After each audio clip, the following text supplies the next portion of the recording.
નમસ્તે મિત્રો, સરદાર પટેલની 150મી જન્મ જયંતિ એના ઉપલક્ષમાં આપણે જે યાત્રાનું આયોજન કરી રહ્યા છે ને, ત્યારે સરદાર પટેલનું એક વિઝન હતું કે ભારતનો દરેક એક નાગરિક સુખી, સમૃદ્ધ અને સશક્ત હોવો જોઈએ.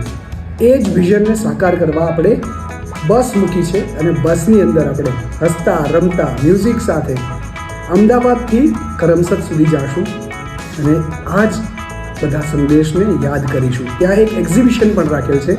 એક્ઝિબિશનને એટેન્ડ કરીશું અને ભારતનો ભવ્ય ભૂતકાળ, વર્તમાન અને ભવિષ્યની વાતો કરીશું. સાથે સાથે સાયન્સ અને ટેકનોલોજીની વાતો કરીશું. એગ્રીકલ્ચર એટલે ખેતીવાડી અને સ્વાસ્થ્ય, આ બધાના સંકલન સાથેનું એક અદ્ભુત આયોજન કર્યું છે.